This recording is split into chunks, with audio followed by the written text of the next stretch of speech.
Всем привет! В сегодняшнем видеоролике я вам покажу относительно свежую новинку от Premium Classics в масштабе 1:43. И мы рассмотрим двухосный бортовой грузовой автомобиль MAN 630. Эта модель уже довольно продолжительное время в продаже в Европе. Ее рекомендованная розничная цена составляет 79 евро. Это почти 7200 рублей. И так как в России эти модели стали появляться совсем недавно, был как раз анонс на прошлой неделе о выходе похожих грузовиков, только с другими надстройками в будущую среду, я решил вам показать грузовичок, возможно, кому-то из вас будет интересно посмотреть, как сделана эта масштабная копия. Я, как поклонник грузовой техники, стараюсь собирать не только отечественные грузовики, но и импортные. У меня в коллекции довольно много Мерседесов, MAN, также грузовиков марки Scania. И эту модель я взял для полноты коллекции, потому что помимо Premium Classics такой грузовик больше никто серийно не предлагает. И здесь стандартная упаковка, в которую пакуются модели Start Scale Models, Premium Classics. Интересно то, что на нижней стороне подиума есть маркировка SSM. Коробочка тоже выполнена в классическом стиле для этого бренда. Картонка напоминает продукцию Start Scale Models, только немножко другое оформление. И на нижней стороне упаковки есть различная информация, которая касается данного производителя. Эти модели разработал Modimio Engineering, есть прототип MAN 630, артикул, по которому можно найти эту модель в интернете. И этот грузовик у меня оставил двоякое впечатление. С одной стороны, это вполне хорошая копийная масштабная копия, но всю красоту убивает отвратное качество сборки. И я не углядел то, что на моей модели было все заляпано клеем, потому что изначально эти грузовички были еще дополнительно упакованы в полиэтиленовый пакет, и он был запаян. И когда я доставал модель, сначала не убирал пакет, просто ее окинул взглядом, вроде бы ничего не заметил.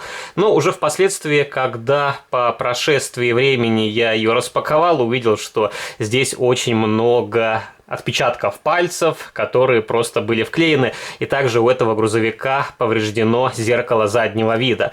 Вот как такую продукцию допускают к продаже, у меня остается много вопросов. Ну, давайте распакуем сам грузовичок.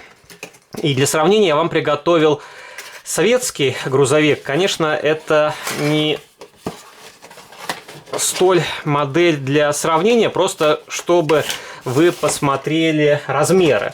Потому что конкретно такого военного образца, промышленного в 43-м масштабе из советской техники у меня нету, чтобы вам показать. Вот так выглядит дисплей-кейс. Здесь также поставили дополнительный блистер, чтобы модель не повредилась при пересылке. И у грузовика довольно симпатичный темно-зеленый защитный цвет, который похож на настоящую окраску этой техники. И, конечно, для большинства российских собирателей эта модель какая-то неведомая зверюшка. Но в Европе она пользуется спросом, и я посмотрел, во многих магазинах этих манов уже нет в продаже, а есть другие грузовики с различными надстройками. У меня в коллекции есть еще один похожий MAN 630, только у него вместо бортовой платформы установлен Кунг. И если у вас будет интерес, я тоже на вторую модель сделаю чуть позже видеообзор. И если говорить о качестве данной продукции, то, повторюсь, она тоже вызывает много вопросов. И главная проблема с этими моделями – это то, что большая часть деталей криво установлены. Опять же, отпечатки пальцев, клей, какой-то силикон, который тоже сложно оттереть как с модели, так и с подиума. Но есть и хорошие моменты, и мне очень нравится, как разработана эта модель. И в целом эти модели не особо уступают продукции Deep Models. Если бы было соответствующее качество, эти машины можно смело было брать и ставить на полку. Здесь металлическая кабина и, по-моему, металлическая рама. Кузов пластиковый, у модели съемный тент. Если вы посмотрите на водительскую сторону, здесь как раз на дверце присутствуют отпечатки пальцев. И, видимо, на сборочном конвейере кто-то сломал зеркало, Его впоследствии пытались приклеили не очень аккуратно, мне придется исправлять этот момент. И также, когда клеили зеркало, возможно, клеевым составом заляпали дверцу. Но вот как так можно делать, я вам не могу ответить. У этой модели дворники из фототравления присутствует регистрационный номерной знак, как спереди, так и сзади. Есть буковки MAN, но они не очень хорошо читаются, потому что сильно залиты краской.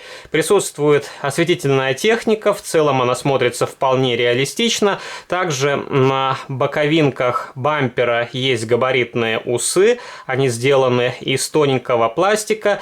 Есть дополнительные фары на передних крыльях, и поворотнички здесь обозначены просто оранжевой краской.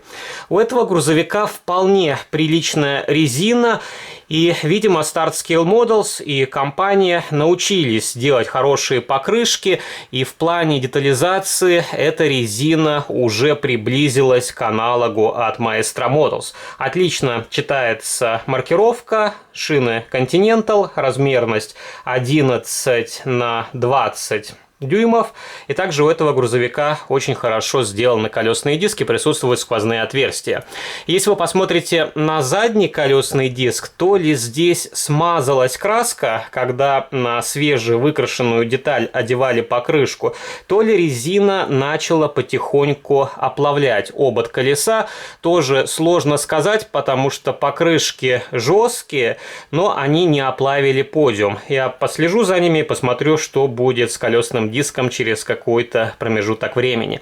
Также здесь под кузовом виднеются дополнительные канистры на 20 литров, есть противооткатные башмачки, еще дополнительный ящичек, топливный бак, один ящичек сзади, еще один башмачок. Отлично смотрятся задние фонари, не очень аккуратно приклеен противоподкатный брус, он смотрит куда-то вверх, его, я думаю, впоследствии я немножко подкорректирую. Есть сцепное устройство, и у этого грузовика также снимается тент. Кузов изнутри выполнен довольно просто, но обычно, если вы ставите модель на полку с тентом, это не особо заметно. И тент здесь вполне приличного качества, он тоже похож на продукцию Deep Models. Я вам показывал прицеп 2PM2, у него вот точно такая же структура на тенте. И есть тоже небольшие окошки, которые здесь сделаны единым целым. Также здесь установлено запасное колесо, окрашена выхлопная труба, дверные ручки и поручни – отдельные элементы. Ну, конечно, рассмотреть салон изнутри будет проблематично из-за маленьких окошек, но там детализация тоже вполне прилична. И давайте я откручу эту модель от подиума, покажу, как сделана нижняя часть. И вот у Made Mio задумка хорошая, но реализация порой хромает. И, конечно, это отчетливо отслеживается на современной продукции. И не только Starscale Models, и другие бренды страдают от этой проблемы.